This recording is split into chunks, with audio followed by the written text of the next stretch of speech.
He is the strongest S-rank Squire, but hides it. A tank named Rudd boasts an unparalleled defense level. Alongside his team of adventurers, he ventures into the labyrinths wherever he goes, governed by a formation typically divided among attack, defense, and healing members. In a tank's case, his mission is to block enemy attacks and prevent his allies from taking damage. Despite the importance of this role, tanks are often seen by many as those responsible for the dirty work within a group. They are never recognized and never bask in the limelight after a battle, yet they are the link that ensures the safety of the members who generate damage to the opponent. However, Rudd's story is about a tank who surpassed all expectations and turned things around, becoming the protagonist of his own story by showing the world that a defense specialist can be more relevant than anyone else in an adventurer's team. And so we get a glimpse of the first steps of the Squire in his personal life, and initially, we see that he has a very deep relationship with his sister, Manisha. Unfortunately, in a moment of affection, he is awakened by Nin, a teammate who shows that the young man was only fantasizing a reunion with his loved one. Nin is concerned about her friend's obsession, who seems to care too much only about his little sister. To try to alleviate her partner's pain, she suggests that he focus his mind on other matters for a change, like a romance, for example. And of course, Nin can't help but imply that she herself could be a candidate, as her face turns red instantly and Rude dodges the topic upon noticing this. In any case, the tank can't concentrate on anything else as Manisha has an incurable disease, and Rudd's only hope to reverse this is by capturing the labyrinth's secret treasure. Legend has it that this magical treasure grants any wish to its conqueror. However, Rudd doesn't seem confident that he can achieve this feat, questioning his ability to overcome such a massive challenge. On the other hand, Nin supports her friend, commenting on his importance on the front lines. Despite this, she expresses concern about the decrease in defense he has suffered in recent expeditions. Rudd agrees, as he himself doesn't understand the reason for this sudden loss of status, and this weakness ends up causing him to consume many support items or overburden Nin with his healing. For this reason, Rudd feels responsible and apologizes to his companion, but once again she lifts the Squire's head, emphasizing how functional the team is, largely because of him. After all, Rudd has a shield with a defense value of 9,999, a status never seen before. In other words, the guy is an exceptional defender, and Nin thinks that even if a new member joins the group, he has to keep his head high. When Nin mentions a new member, a hero praised by all enters the room, having conquered many labyrinths at a very young age. This warrior is called Keglis, the leader of the group to which Rudd belongs. The boss gathers the entire team and announces that 2 more fighters will join the team. Nin doesn't like the idea and confronts Keglis, as according to the labyrinth rules, the maximum number allowed per formation is 6 people. With these 2 additions, they have a total of 7. But Keglis knows exactly what he's doing and expels Rudd in front of everyone, calling the former partner a useless tank. In the last battle, he lost a significant portion of his defense status instantly, compromising the mission's outcome. Once again, Nin stands by her friend, praising his quality and suggesting that even though he faltered at a certain moment, treating him with respect and discovering the cause of this sudden defense loss would be more just. However, the squadron leader sticks to his decision, arguing that Rudd's unknown abilities are the cause of this weakness, and this negligence almost led everyone to death. Therefore, expelling the tank is more than fair. Furthermore, the new members Keglis brought are evasion tanks, the most hyped class at the moment, as they defend themselves using the elegance of evasion, unlike a brute who only knows how to raise a shield. Witnessing the insults, Rudd tries to leave the room, but Keglis hasn't said everything he wanted yet. After all, the team didn't profit yesterday because of him, and it would be fair for Rudd to hand over some belongings to compensate for this incompetence, so Keglis takes away a sword from the warrior. Humiliated, Rudd is comforted by Lilia and Layli, who recognize the ex-companion's worth and wish him good luck. Nin is inconsolable and fears she will never see Rudd again, so he invites her to visit him someday in the city where he will return to live with his sister, called Avancia. Nin's ego is hurt, and she tries to convince her companion that she won't necessarily miss him that much, but Rudd understands well that the girl didn't say it with ill intentions, as she is only hurt by his departure. Finally, after the farewell, Rudd reflects on Keglis' harsh words and wonders if he is truly right when he says that the tank is useless, and his pathetic abilities reduce the shield's absorption. With all these doubts weighing on his mind, all he wanted was an appraisal ability to identify the effect of these techniques. And at that moment, he hears a group of Rank D discussing an escort job to the city of Kuras. As Avancia is close to this destination, Rudd sees in this expedition a good opportunity to return to his sister, so he approaches and asks for permission to join the undertaking. The young adventurers are impressed by the size of the warrior and ask about the tank's ranking. However, Rudd is still in rank F, the lowest of all, because he spent his entire life stuck in mazes instead of seeking rank promotions. But as he hesitated to tell this story before he could utter a word, the young ones recognized the Squire, noticing that he is one of the members of the great hero Kygla's group. Rudd was going to explain that he was kicked out of the gang, but before that, the escort's contractor approaches and hurries the fighters. In the blink of an eye, Rudd is already in a wagon heading to Cuirass. He feels guilty for having the sensation of deceiving everyone by not revealing his rank, but there's no turning back now, so it's onward and upward, providing excellent service to avoid embarrassment. Soon the escort begins its adventure, and the tank joins the new companions in the days that pass, facing the challenges of the long journey. Until near the arrival in Cuirass, a thick fog envelops the entire area, prompting the contractor to deem it better to take a break and wait for the fog to lift. However, Rudd has a bad feeling about this, so he recommends they continue the journey and brave the bad weather to reach the approaching city. Soon, the uneasy atmosphere affects the convoy's spirits, and Rudd takes the lead when his shadow approaches the wagon. The odd appearance of the silhouette makes the Squire think it's a potential assailant, but as soon as the fog clears, a young girl, dirty and abandoned, is revealed. He approaches to lend a hand to the girl, but as she tries to get up, a magical stone becomes visible on her chest. And in that very instant, the situation worsens when a venomous forest snake threatens the adventurers. Given the size of the monster, the group is certain that this is the end for them, but Rudd positions his shield and uses his taunt ability, forcing the snake to focus solely on him as a target. With this, the creature spews acid on the tank, who mitigates further damage with his shield, but some of the liquid splashes on the protagonist. The youngsters worry about their companion, but he assures them that he has abilities that protect him from negative statuses. So he maintains the team's safety and asks them to attack in the meantime, but fear has already taken hold of the rest of the group, and this hesitation gives the snake the opportunity to advance and knock everyone down with tremendous force. With the impact of the blow, Rudd experiences a brief flashback of a memory where his sister pleads for his help. With this image of suffering in his mind, the warrior realizes that the person he loves the most won't be able to count on her brother if he's dead, so he rises again and motivates the companions to react. As each without a sword, he takes on the frontline protection and emphasizes that teamwork will bring victory as long as they muster the courage to attack while he holds the beast. The tank protects the others until they engage the enemy, striking the giant creature one by one. In response, the snake prepares for a deadly attack, contorting its body into a kind of giant wheel and running at high speed towards the protagonist. However, despite fearing the worst, he maintains his guard and restrains the snake's momentum, leaving it vulnerable to further attacks from the rest of the group. With this, the forest snake is finally defeated, and the young adventurers are fascinated by the talent of the tank they found, praising that all of this was possible because of him. However, Rudd demonstrates humility and leadership by attributing the victory to teamwork, emphasizing that each member played their part masterfully. After all this, he could leave the mysterious child behind with those sparkling diamond eyes. Thus, he approaches and offers protection to the girl until the city of Avancia. She further displays her innocence and vulnerability when she accepts the tutelage of a stranger. But the man sets another example of his kindness by offering a new outfit to the poor girl, given by the contractor as a thank you for saving his life. And as she goes to change, the old man asks if the child is a fugitive, but Rudd asserts that she is one of the homunculi, slaves of humans who can never travel alone. As she is lost and abandoned, there is certainly a good reason behind it. Surely slave traders wouldn't dare enter such a forest in search of a possession, although she wasn't wearing a chain, leaving the case open. In any case, Rudd promised to take care of her for now, and so he did until the two disembark at their final stop at the convoy. In parting, the inexperienced group invites the tank to be a permanent member of the team, but he politely declines, claiming to be in search of the secret treasure. Impressed, the boys mention that this treasure had the technology to create homunculi. However, they whisper among themselves that they don't like homunculi because they're a bit creepy, working endlessly without showing any expression or feeling. At that moment, Rudd knew that these insults would greatly affect his companion if it continued, so he draws the attention of the young adventurers and finds a way to leave there quickly.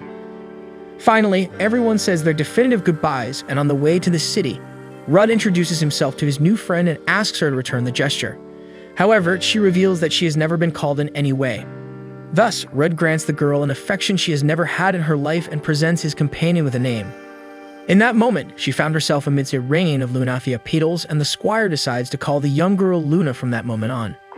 Later, as night falls, Luna and Rudd have a meal while preparing to sleep early as they intend to reach Avancia early in the morning. However, wild wolves disrupt the group's peace and attack the child. Contrary to expectations, she reacts with a knife, skillfully eliminating all three animals. Witnessing this scene, Rudd is certain that Luna is an illegally created homunculus, a distinct class with emotions others lack, along with an unmatched ability to fight. Normally, illegal homunculi are feared and discarded, but the fear in that child's eyes reminds Rudd of his sister, so he quickly forms an immediate affection for the girl. Thus, he decides to ask Luna if she could face the giant snake, but she responds that she lacks physical abilities and can only handle problems through magic. This makes Rudd think that she can mimic the effects of abilities. Later, she adds that she has a technique that enhances magic, along with another for support. In other words, she possesses the art of appraisal, the rarest ability of all. Only one person in the neighboring kingdom had this capability, but she passed away a few years ago. Therefore, Luna is the only person in the world with this talent. Eagerly, Rudd asks the girl to assess his abilities, and she promptly grants the favor by analyzing that the Squire has 4 powers. The first is provocation, forcing the target to focus attention on oneself. The second is healthy body, making the user immune to status effects and increasing natural healing, rendering the body extremely resilient. Rudd already knew these techniques, so he was eagerly awaiting the explanation of the last 2. Soon Luna reveals that the third ability is called life conversion, allowing the conversion of lost defense into energy. This makes the tank realize that some abilities can only be activated after being understood. And finally, sacrifice shield. This ability allows you to endure the damage your allies receive instead of them. By doing this, your resistance increases along with theirs. Upon hearing this description, Rudd connects the dots and realizes that he was expelled for losing a lot of HP without any reason, but in reality, he was absorbing the damage from his entire group all this time by activating this ability unknowingly. In the end, Rudd gives a sincere smile and thanks his new friend because she surely lifted a tremendous burden off the loyal Squire's shoulders as he was cast out for something that only benefited everyone he swore to protect. So with his head held high, he arrives in the vicinity of Avantia, where his sister awaits him. After a long journey, they arrive in the town and Luna admires the tranquility of the place. Although Rudd thinks it's a good place to live, but with few possibilities. Anyway, he hopes the girl will do well in her new life. And even before the duo can breathe the air of Avantia, a friend named Milena hugs the big guy warmly and asks how long he will stay this time. Shortly after, a knight expresses surprise at the arrival of the Squire and pulls Milena back a bit to give the guy more space to breathe. Milena explains that she was there to buy a hammer, while Phil was on patrol and took the opportunity to check on Rudd's youngest, Manisha. Rudd is pleased with his protective spirit, feeling at ease knowing the whole city keeps an eye on his sister while he's away. Then they finally ask who the young girl behind them is, and the Squire explains that she is Luna and he will take care of her until he finds a definitive place for her to stay. Milena is very friendly and introduces herself as the spokesperson for the town's blacksmith, while Phil is not as articulate and becomes shy when mentioning she's the sub-leader of surveillance. Everyone teases the girl's introversion, and this elicits a sincere smile from Luna, indicating that she is starting to feel more at ease. Later, they arrive home and Rudd asks the girl to speak quietly, as his sister may be sleeping. However, soon the guy smells the aroma of several tomato dishes that he loves so much. Behind this, the author of the recipes comes into the kitchen, welcoming her older brother with the usual affection. Rudd is extremely happy to reunite with his sister and introduces Luna, saying that she will spend some time with them. Manisha embarrasses the little one with her kindness, and then invites her to eat together, while the big brother drools over his sister's beauty and politeness. Manisha intends to prepare another portion, but as she is unwell, Rudd offers to help. During the preparation, Luna asks why Rudd's sister's hair keeps waving on her head, and the young man explains that some people have very peculiar physical characteristics. In Manisha's case, it's her hair. It moves according to her emotions. After that, the boy asks how his sister knew he was about to arrive, and she replies that it was a premonition. Once again, Rudd is amazed by the girl's kindness in preparing one of his favorite dishes upon arrival, but Manisha calms her brother's excitement by asking if he's an idiot. All this affectionate exchange makes Luna comment that the two are really close. Finally, lunch begins and Luna is trying to hold the spoon, but as she has used this utensil few times, she ends up dropping it on the floor. This triggers a memory for her, where she is eating with several other children. With all this going through her head, the girl feels unwell and apologizes, promising not to repeat the same mistake, but the siblings hurry to comfort her, showing that it was nothing serious and teaching her how to hold the spoon correctly. At that moment, she holds Luna's hand to give her more confidence, and with this gesture of affection, Manisha says that she will teach one thing at a time, so Luna needs to learn without haste. Over time, the three spent their days together, strengthening their bonds until Luna finally felt she had a home. One day, she even cooked a feast for the two friends to prove that she had learned everything Manisha taught her in the kitchen. During a meal, Rudd noticed that the food tasted like his sister's seasoning, making him imagine that this is the result of the homunculus learning abilities. After lunch, the siblings decide to take their friend to explore the city and meet the people. When Manisha went to get clothes she offered to Luna, the brother is enchanted again by the older sister's attitude. Manisha offers to help Luna change clothes, but this embarrasses the little one and she grabs the clothes hastily and runs up the stairs. At that moment, Rudd knew that the homunculus was afraid that someone would see her magic stone. With everyone ready, the tour of Avancia begins, and Rudd explains that the city doesn't have an adventurer's guild or a church, only a blacksmith and an apothecary with an excellent orchard. As for the blacksmith, there's Melina's father asking if Rudd would like to have a son with his daughter. Once again, he declines the proposal, and after introducing the man to Luna, Rudd discusses an important matter with the blacksmith, asking him to produce a new magical sword for him, as the old one was stolen by the cheeky Kagles. Razel agrees to the job and informs that his daughter will participate in the process, as she is skilled enough for it. In the next stop of the tour, Luna gets to know the monster plantation, where vegetables turn into creatures. As they grow from mana, they can be cultivated in any season. Moreover, they are very nutritious. In the middle of this explanation, two kids comment that Rudd is dating the girl who is accompanying him. But when corrected by Rudd himself, they respond that he will never have a girlfriend since he is obsessed with his sister. The Squire gets nervous and asks who taught the kids to say that, and they tell him it was Phil. Grandma Gigi scolds the kids, telling them to go back to work, and this situation triggers another memory for Luna, where she was enslaved with other children. In a state of shock, Luna took a while to realize that Rudd was trying to introduce her to Grandma Gigi, the apothecary, who makes medicine for Manisha. The lady smiles at the little one and comments that she reminds her of Manisha at that age. Afterward, she laments that the medicine she produced didn't work as well on Manisha as everyone would like. Despite this, Rudd lifts the old lady's spirits, saying that his sister is feeling much better because of the apothecary. This cheers up Grandma Gigi, who says she can always help with whatever they need, and adds that both Rudd and Luna are like children to her. Finally, she invites the child to pick some spinach. And the acquaintances keep coming, and soon some knights friends of Rudd appear, saying that the Squire finally forgot about his sister and brought another woman home. Everyone participates in the harvest, and once again Luna feels welcomed by all the residents. Later, Rudd apologizes for the comments people made about them dating, as in a small town there isn't usually much to gossip about. In Luna's case, being very beautiful, everyone seems to want to take care of her more than usual. This statement didn't sit well with Luna, so Rudd steers the conversation away and invites the girl to taste what they harvested, since it's still fresh. Having said that, she tries the vegetable and loves the taste. Looking around, the late afternoon brings more joy to the girl, and Rudd comments that Avancia is a simple and peaceful place, but he really likes it. Afterward, he asks Luna how she feels about living there, and she responds that she loves everyone and what she's been experiencing lately, so she would love to live there forever. Seizing the moment of openness, Luna decides to confess that she is a battle homunculus developed in the neighboring nation Brunkles, and she cries while asking for forgiveness for not telling the truth earlier, fearing that Rudd would kill her if he found out. Rudd, however, reveals that he knew all along because he accidentally saw the magic stone. Upon learning this, Luna asks why he helped her despite knowing her condition. Rudd shares that he and his sister lived on the streets before coming to Avancia, and Manisha had eyes similar to Luna's at that time. Despite their indigent life, they never forgot the feeling of being human. Rudd asks Luna what she wants to live as a homunculus or as a human. Even though Luna insists it's impossible for her to be human, Rudd is certain she can be whatever she wants and shares how they are alike in pursuing shadows. He ventures into mazes hoping to find a lost treasure to cure his sister's illness. Luna, deep down, wants to maintain the life she discovered and loves, so she enthusiastically declares that she wants to have a human life. Shortly after, she calls Rudd master, but the Squire doesn't like it.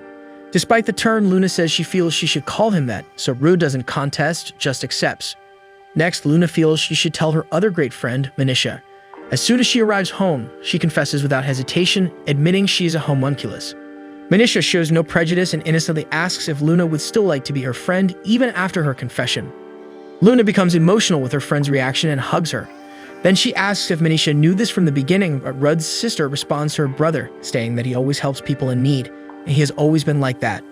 Later, in a mansion in Avancia that gathers many residents, Luna is helping with the cleaning, and despite Rudd feeling bad for her having to use a broom, she feels good being part of it and wants to help. Manisha makes tea for everyone, and aware of the girl's talent in the kitchen, everyone rushes to taste it.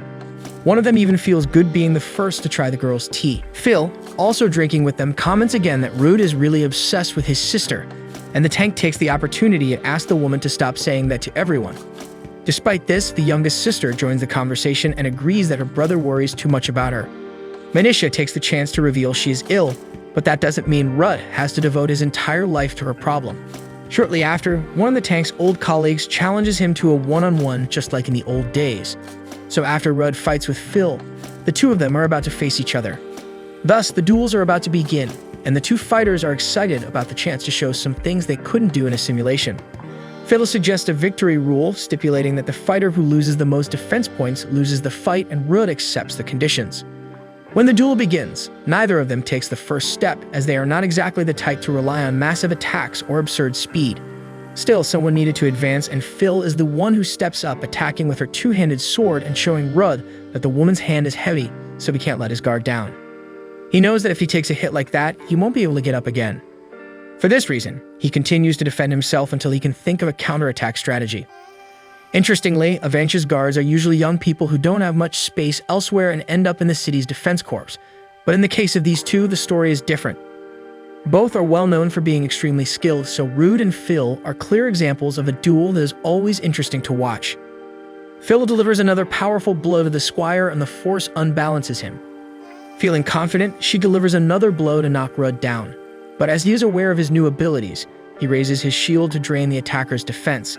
After the sword strike, Phil quickly realizes that her body is weakened, so she falls to the ground. Even though her defense is at level 2,500, someone managed to knock her down, so the audience is truly impressed with this Squire's capability. Phil gets up and admires Rudd's trump card, and she can't help but ask what technique that was. He explains that it's the life conversion, which allows him to convert lost defense into energy. Although he can't use it all the time, in some moments it can be the ability that turns the tide. After the result, the two of them greet each other amicably, and Rudd realizes that now he can participate in offensive strategies instead of just raising his giant shield to block enemy attacks. Next, Rudd calls his colleague to fulfill his promise of facing him in battle after Phil, but the boy makes the excuse that he remembered he had another commitment. Everyone acknowledges the tank's strength, including Luna and Minicia, but the Squire's younger sister recalls moments when she wished she could be as strong as him. Back to the memory where she was on a staircase, everyone whispered about her having an incurable disease, asserting that only Rudd would survive such a situation. Minicia coughed intensely due to her illness, and people predicted that she wouldn't last much longer. In this exact moment of suffering, as everyone speculated that the girl simply wouldn't make it, her brother appeared, embracing her and showing that all was not lost. At that moment, Minicia woke up and realized it was just a dream. She saw Luna sleeping beside her. This brought relief, and she was certain that her brother would always be there to protect her from all harm. Nevertheless, she still worried about his happiness. After all, without the burden of taking care of his sick sister, Rudd might have a much more peaceful life, doing the things he wanted without the constant concern for his ailing sibling. On the following day, Rudd greets Minicia with a good morning, but the youngest seems a bit strange, avoiding the young man at all costs and insisting that she doesn't need help while setting the breakfast table. At that moment, Luna arrives, apologizing for not arriving in time to help, but Minicia doesn't really care and teases the girl about her messy hair in the morning. However, jokes aside, Luna is genuinely feeling bad for thinking she's not helping enough. She feels like she's only receiving help without giving anything in return. Rudd reassures her that it's not the case and that such thoughts are nonsense, but Luna insists that she's learning a lot from them and may not be able to repay all that knowledge. Speaking of which, the girl notices Rudd reading a newspaper and comments on how knowledgeable they both are. In the end, she wants to know who taught them everything they know. Rudd then shares a story from the time when he and Minicia lived on the streets. During that period, there was a learning system that allowed street children to regain a dignified life. Surprisingly, in those years, the nobles had a more collective mindset, and many were concerned about the future of society, to the extent of financing initiatives for the education and rehabilitation of minors living on the streets. That's how Rudd and Minicia had the opportunity to access an important institution like the Knight Academy, and it was their salvation. However, not all moments from that period were good memories for those present. For example, Minicia remembers being bullied at the academy because everyone thought her brother was wasting his life taking care of his younger sister. Rudd brings the girl back to reality, asking if she needs anything from the market since he's about to leave. Minicia says no, and the Squire leaves. With this opportunity, Minicia goes back to her school days, remembering when Rudd was extremely popular, and everyone expected him to become a great knight because he had an enviable physique and always scored the highest grades. Despite this, memories of the girls commenting on him resurfaced when they discussed how his paths closed due to Minicia's condition. Deep down, she agreed with those girls. Rudd was a prodigious boy becoming just a babysitter, and it hurt her to think that her brother would be wasting a brilliant future because of her. In the midst of Minicia's reminiscences, Luna goes upstairs to check on her friend. When she hears that Manisha is stuck in some bad memories from the past, Luna takes her hand and continues to listen attentively. Manisha then asks what Luna would do if she knew someone was wasting their life for her. The little homunculus responds that she doesn't know if someone would go to that extent for her. But if they did, maybe the happiest life that person could lead is by doing so. After all, if someone is willing to sacrifice everything for you, then all that effort must be worth it. Having said that, Luna advises Manisha to talk to her brother about it, as it might comfort her to know that you rescued an illegal homunculus, indicating that he probably doesn't think the same way as others. Despite this, Manisha reveals that she doesn't know how to deal with her brother because she feels guilty for thinking she's abusing his kindness too much. In the end, she distances herself from him and doesn't resolve this issue, leaving her head in a state of confusion. Speaking of Rudd, the Squire returns from the street with some groceries, and Luna takes the opportunity to insist that Manisha opens up to him about what she's feeling. So the two girls go downstairs, and Manisha says she has something important to ask her brother. But when the time comes to speak, she starts sweating and questioning whether Rudd might realize he's wasting his life and abandon her. Luna then holds her friend's hand again, and she feels more secure to express herself. Therefore, she gathers courage and asks why Rudd saved her when she was abandoned. Rudd responds that it's because Manisha saved him once when they were little, and the other kids called him scary because he was big and had a stern face. While all the kids were afraid and never played with Rudd for this reason, Manisha was always by his side and never acted like she cared about his size. It's because of this special affection they developed that the tank chose to always protect his little sister and feels happy and motivated to help her with everything. With this revelation, Manisha bursts into tears and confesses that she always thought the opposite, that Rudd was wasting his life doing this. Having said that, she hugs her brother tightly and apologizes for thinking that way. Rudd, in turn, thanks Luna. The girl replies that she didn't do anything to help, but Manisha adds that without her, she might have spent her whole life thinking about it and never had the courage to tell the truth to her brother. Not knowing how to handle compliments, Luna changes the subject and informs them that she's going to make lunch, while the two siblings decide to help. Until someone knocks on the door, and despite being irritated by someone interrupting this happy family moment, Rudd opens the door and sees Nin, his old friend from the previous group he was a part of. The girl managed to get some time off and decided to visit the tank. Rudd is surprised that Kaigla's allowed her time off, but Nin explains that she now works in a church, having left the hero group. After Rudd left, they couldn't handle the labyrinths the same way because their defense level dropped too much during the fight and they couldn't maintain the pace. On one occasion, they were having a lot of trouble with a monster until another one appeared on the battlefield. Kaiglas tried to solve the situation with a life explosion, but using this ability drained 1,000 points of his defense. Then he finally recognizes that in Rudd's presence, he could maintain a good defense level to stay alive in the war. However, it wasn't the time to lament, so the alternative was to fight. Arrogant as always, Kaiglas tried to prove to everyone that he made the right choice by expelling the old tank, so he unleashed a powerful blow that eliminated the first monster. Despite this, the rest of the group thinks that this floor is too high level for them, and the monsters keep respawning because they're not killing them fast enough. But the leader's pride doesn't allow him to admit the disadvantage, so he orders the group not to retreat. Thus, he tries once again to activate the life explosion ability, but this time, it doesn't work.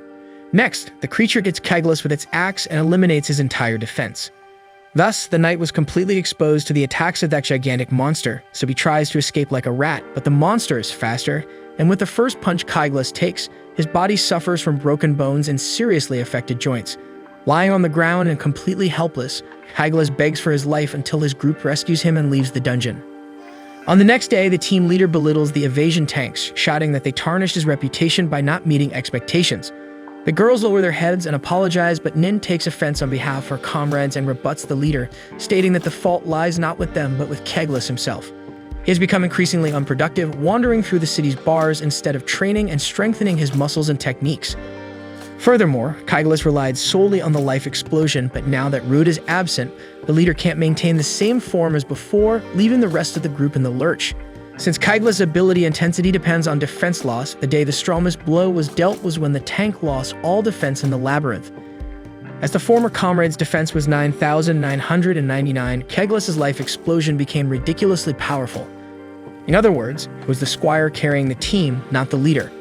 Despite the stern rebuke, Kaiglas continues to grumble that he's the best of all, and no one should question that. One by one, his group mates leave him, abandoning the team. After revealing the story behind her departure, Nin apologizes for not discovering sooner that Rudd was holding the group's defense.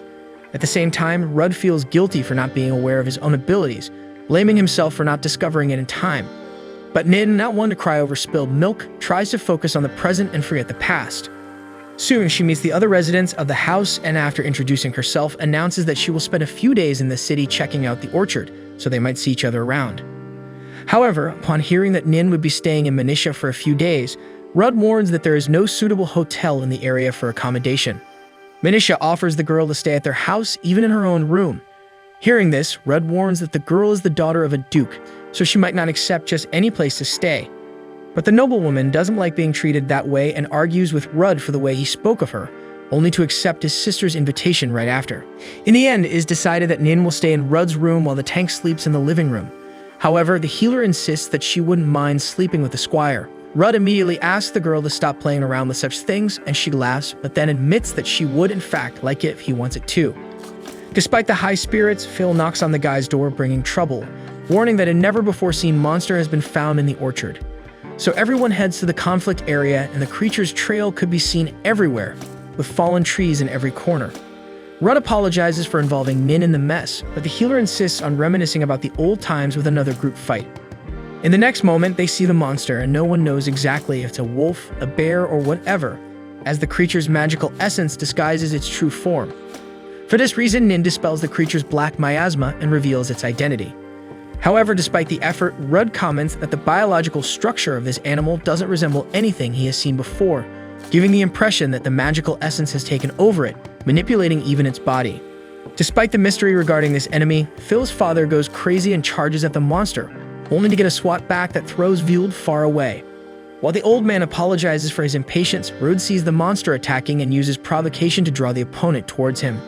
Then he asks all the healers to cast healing spells on him to tank the creature's attack. With this defensive line, the other knights could attack, but the first offensive wave was easily defeated, causing Rudd to lose defense. At that moment, Luna and Nin cast spells to restore the defender's status. With this kind of support, Rudd fully assumes leadership of the troops and tells everyone not to be afraid because his ability called Sacrifice Shield allows him to withstand the defense damage for everyone. Upon hearing the description of this technique, the army faces the most powerful tank magic they have ever seen, considering that they can attack without worrying about any kind of damage. So this advantage boosts the troops' morale and everyone feels motivated for the attack. At that moment, the repeated attacks from Manisha's forces hit the creature with force, and in a short time it realizes that it won't withstand this offensive for much longer and decides to flee toward the city. Some long-range fighters tried to stop the enemy, but all attempts were unsuccessful. Until Luna summons a giant stone wall that makes the animal hit its head. This trick allowed Rudd to get closer, but as the beast felt cornered, he needed to be cautious not to kick the bucket. With that in mind, he retreats and decides to use the 20,000 damage points he suffered so far in a single attack. He jumps towards the enemy and uses the life conversion ability. The impact was so surreal that it caused a deep crater several meters long. With this, Rudd begins to wonder if he ended up causing more damage than the monster itself. Despite this, the army congratulates the tank, and Vuld praises the fact that they defeated the threat without suffering any losses. On the next day, Rudd is searching the newspapers for any news about the defeated creature, as it possessed 2 magic stones, and he wanted to know the reason behind it. In the meantime, Misha sits on her brother's lap and asks him to read the newspaper for her. Feeling embarrassed, the tank argues that she reads very well, but the youngest sibling uses her charm to get him to fulfill her request. So he reads an article stating that many labyrinths have been appearing lately, and one of them is in Avantia. In another article, he learns that the former hero Caglis invades a new labyrinth. Manisha recalls that this guy was the leader of her brother's old group, and Nin wasn't a fan of him because he used to belittle Rudd. Beyond that, the tank mentions that Nin has other very personal reasons for disliking Caglis' behavior. Manisha interprets this as the healer having feelings for her brother and asks if he pretends not to notice because of her illness. Rudd replies that he's afraid of getting too involved in a relationship because in many other occasions he ended up getting attacked more than he should, and it distracts him from his responsibilities in the labyrinths. Despite this, Manisha believes that her brother can balance both aspects, and it would be important for him to be close to someone he cares about. However, she only asks that any relationship he might have doesn't make him forget about his little sister. Later, Phil gathers several fighters from Avantia to defeat the chameleon Kong recently spotted there. As they usually inhabit more southern areas, such a creature has never been seen in the city before. For this reason, Phil wants to investigate the cause of the monster's appearance. The first clue is the belief that this Kong came from some labyrinth, so the first step is to look for an entrance nearby. Meanwhile, Luna admires the beautiful weapons Rudd is carrying, and he explains that they were crafted by two talented blacksmiths, a father with his daughter. The sword has the enchantment ability, allowing the magic stone's mana to change based on an element and be used to enchant the weapon. To demonstrate, he draws the sword and explains that he can cast spells of some elements, but they aren't strong enough for real damage in battle. However, when this flame magic is directed to the sword, it immediately becomes a fire type, giving Rudd an advantage against monsters weak to that element. Observing this performance, a rank C warrior comments that such power is being wasted in the hands of an F rank like Rudd, calling the Squire an old man and telling him to go home and avoid burning in the sun. Luna gets angry and asks if Rudd isn't going to do anything about it, but he calmly explains that he prefers to be underestimated than overestimated. Still, the homunculus doesn't like seeing his friend being humiliated like that until Nin joins the conversation and comments that Rudd is being belittled again because of his reluctance to rank up. She adds that he's so strong that he could be named a saint by a knight. Hearing this, the arrogant warriors group is impressed and asks if it's really true. Rudd explains that it is true because he was occasionally called by the guild to assume that position. Despite this merit, Rudd privately thinks that he became a knight to save his sister and has no ambition beyond that. At that moment, the Chameleon Kong appears, attacking the Vigilance's sub-leader twice, but she manages to block the blows without taking damage, making Rudd recognize that Phil is an above-average adventurer. Then he steps up for the fight, using his taunt ability on the gorilla, making it direct all its attacks at the tank. With this, the rest of the troop engages the enemy, and everything seems under control. But for some reason, Rudd feels that something is not right. Analyzing the opponent, he thinks that by the abilities Roar and Behavior, this Kong would be a tank if it were human. With one of its roars, the animal summons two more Kongs to the battle, catching the men by surprise. They try to regroup to come up with a new strategy while Rudd tells them to retreat, attempting to hold all three opponents with his shield. Phil is shocked by this ambush and threatens to lose control, but Rudd reminds her that she is the leader and such behavior can affect the rest of the men. So he asks Phil to lift her head and trust that she will find a solution to this problem. Soon, she composes herself and orders her troop to get back into formation. Rudd uses his taunt ability, while the rank C warrior finds it too dangerous to face three enemies of that level at once. One Kong tries to hit Rudd with a punch, but the tank absorbs the blow. Witnessing this, Luna promises to make the giant monkey regret attacking her master, then uses a wind shot spell, causing deep cuts in the beast. With that enemy weakened, the rank C warriors group decides to focus on this Kong to eliminate it once and for all, while a second one also tries to attack the tank. Rudd defends himself and uses his fire-type sword to counterattack, since this type of creature is weak against this element. After bringing down the Kong with flames, Phil delivers the final blow to finish the opponent. The last of the animals feels cornered, then attacks Rudd with all its strength. At the moment when the tank protects himself with a shield, Nin immobilizes the Kong with an ice spell, and Luna weakens it with another wind shot. Finally, Rudd uses his fire sword to seal the deal. After the battle, the soldiers of Avantia celebrate the victory while acknowledging that they wouldn't have been able to do it without Rudd. In the meantime, the rank C warrior approaches and expresses admiration for the fact that the tank didn't get scared in such an intense situation. Rudd responds that the role he plays allows no retreat. Then the boy apologizes for mocking the Squire, but Rudd understands the boy's attitude, as the rank is an indicator of a knight's skill, and assuming that an F-rank fighter might not be the strongest makes total sense. After that, the bodies of the Kongs dissipate as if they were monsters in a maze, and at that moment, Nin points to an entrance of one of these dungeons. At night, Phil announces to the people that a maze has been found in Avantia, and the hope of it bringing prosperity is so high that the population organizes a party just to celebrate this fact. Luna and Minitia discuss how this could solve Avantia's population decline problem, but Rudd seems more reserved in his celebration. In the meantime, a young warrior from the city approaches and invites Minitia for a drink, and Rudd takes on a mischievous demeanor and decides to accompany the lovebirds on this outing. Shortly after, Nin arrives and greets Luna, who is concerned that her master seems sad even with the discovery of the maze. In response, Nin comments that mazes can come with all kinds of problems, and maybe that's what is worrying Rudd. For example, if some monsters are not defeated inside, there is a chance they could escape, as was the case with those Chameleon Kongs. In other words, if this happens frequently, the local population will live in danger. And while some places are fortunate to have qualified adventurers, not all regions are as lucky.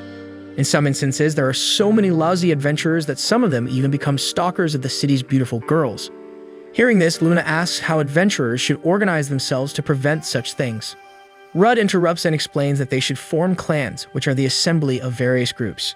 Adventurers organized in this way are officially recognized by the nation and are responsible for the defense of the city, similar to knights. Sub-regions do not have this clan structure, like Avancia, for example, which is a very small city.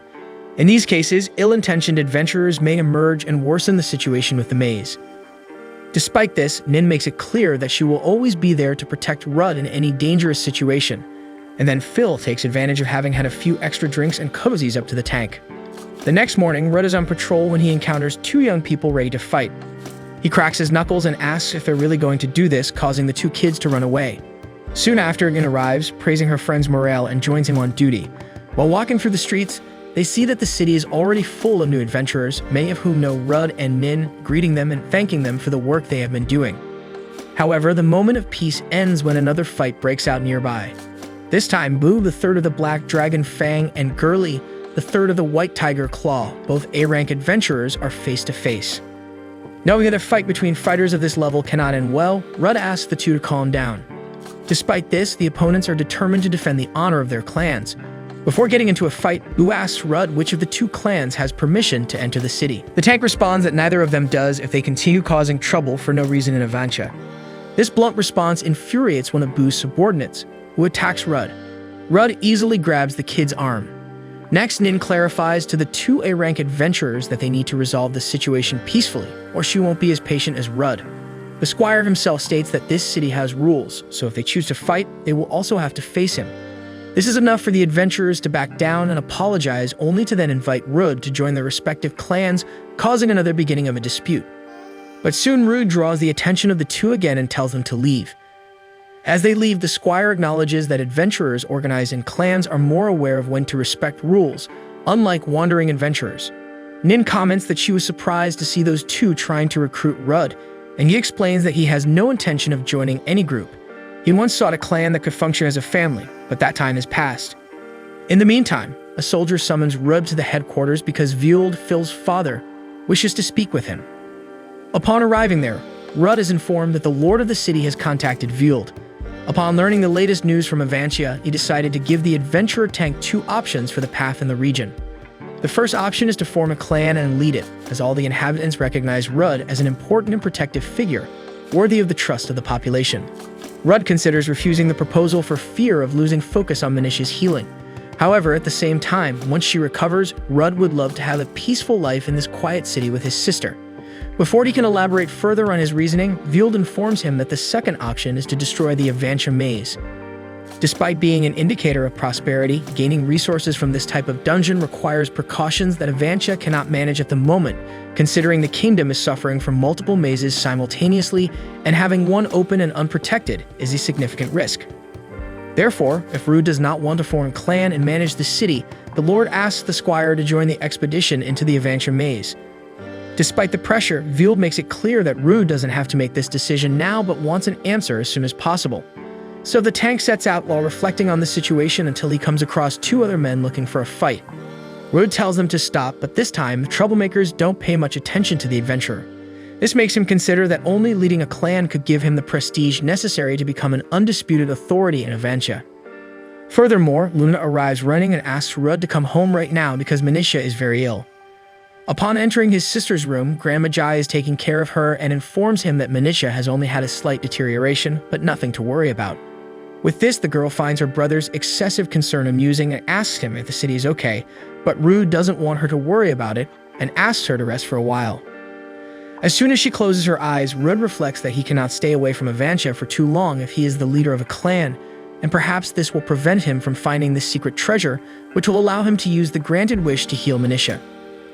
For this reason, he decides to destroy the maze. Nin asks if he is sure about this, as this decision will hinder Avancia's development, but between the city and his sister, Rudd doesn't hesitate to choose Manicia. Observing his friend's suffering, Luna presumes that leading a clan doesn't necessarily mean having to personally take care of all the city matters. In the event Rudd can appoint a substitute to handle things in his absence, Luna volunteers to take on that role. In addition to the homunculus, Nin also offers to join forces for Avancia, and soon after, the protagonist's sister rises from her bed. As usual, he extends his hand for the girl to lean on, but Manicia declines, stating that she is no longer the child he always needs to protect. Similar to Luna, she also loves the city and would be very happy if her brother gave more importance to Avancia in this case.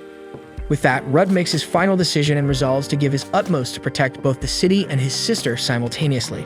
Next week, we'll have more of this anime as soon as the new episode is released, so go ahead and subscribe to the channel, and don't forget to hit the like button below to support this video. See you guys.